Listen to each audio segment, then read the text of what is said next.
Polite Enquiries, Lords, the end of the match.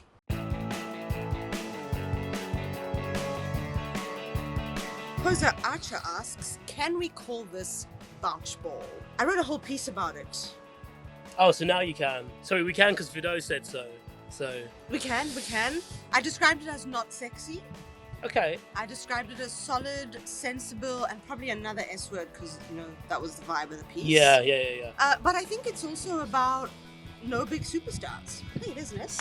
I know we had great performances from KG, great performances from Andrik Nokia.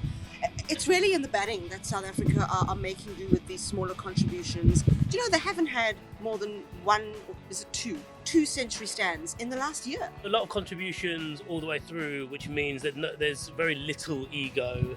And I think one of the things you saw on the field, obviously they won the game. They won the game at Lords, a historic place, and the kind of place that people enjoy coming to and winning.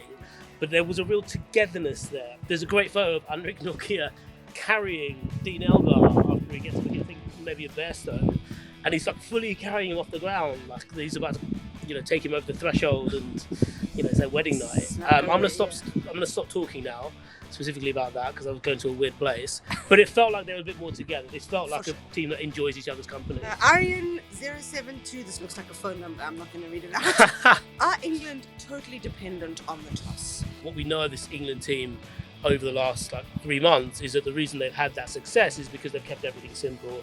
And we mentioned it on the Polite Enquiries, whether it was in the India test or in the New Zealand test, one of the simpler things to do in test cricket is to chase, even though historically it's very hard. When you know there's a specific number, you can go for it. And that kind of helps bring in the focus of clarity and things like that. So I suppose, that is just a narrative that they're going to have to bust, and they're probably going to have to do it very quickly, because I know Dean Elgar said he wasn't, he didn't choose to bowl first because England have chased in the past, but obviously it forms some of his thinking towards that. And no doubt if he wins a toss in Manchester next week, he'll probably do the same thing. KO Cricket 528 asks, did the fizz of pace in the South African lineup take out all the fizz of Bazball? I mean, no one's bowled as quick as Nokia has this summer. Not even close. And then you've got Rabada and Ngidi, who weirdly, next to those two, looks quite slow. But he's really not. It's so deceptive, isn't it? Nokia's bowling the best of Singapore. He is quick. He's angry. I've never seen him angry. He always, I don't know. He played in the series in 2020, and he was the stand-up player by a distance in what was, in my opinion, England won, but it was a very average South Africa, very different South Africa to this one, nowhere near. And he was the reason it was even a little bit close. I thought, even with his batting as well. He scored a decent number of runs in that series, and obviously his batting's gone a different way, but he's so exciting. Something always happens when he's got the ball in his hand. PXDR0 says, there will be inevitable questions about the style, but was this result as simple as England playing badly and South Africa playing well? A lot of cricket's like that, Yeah. It's quite hard for two teams to play well against each other. And I guess at the same time, I guess that happens, right? You get two teams who play really well, and then you end up with a very tense, tight finish, or you get two teams that play really badly, and you end up with the same thing. Yes. But I do think the gulf between the two here was pretty obvious. Yeah, I mean, in South Africa were relentless, and it feels like they've been building towards this first test. I think everything they did went to plan. Yeah, I think so. I just want to say, I find it so strange that England are talking about being undercooked when they played test cricket, was it 43 days ago? South Africa haven't played since April, right? Yeah. And they had one warm-up game which they lost, and they lost heavily.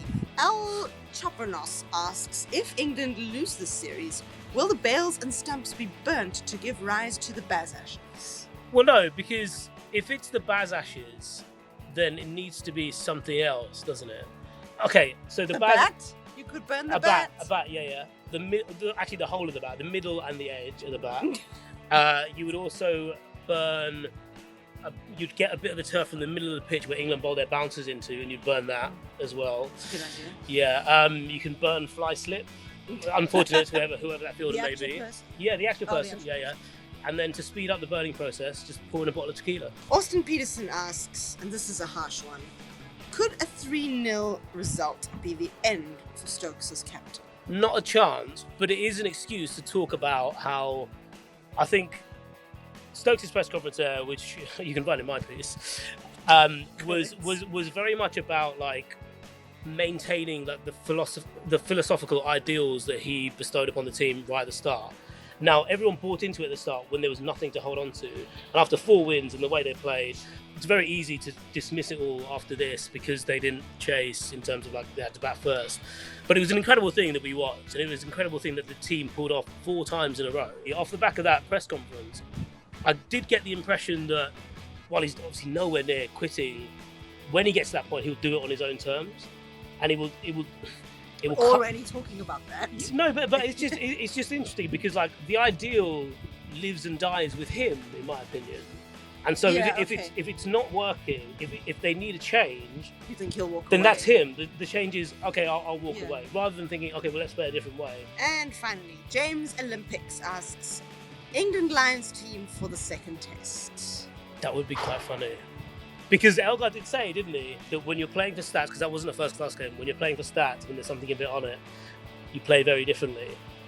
And certainly South Africa played very differently here. Very differently. They just missed that result as, we were just there having a run around, chasing leather, getting time in the legs, reminding ourselves about the red ball. Don't worry. And I didn't believe him for a second, and now I believe him. I believe them always. So actually, so maybe not the England Lions, actually. Maybe let's give this England team another crack. And whether we do or not, you will find out in Manchester. Well, we will be as well.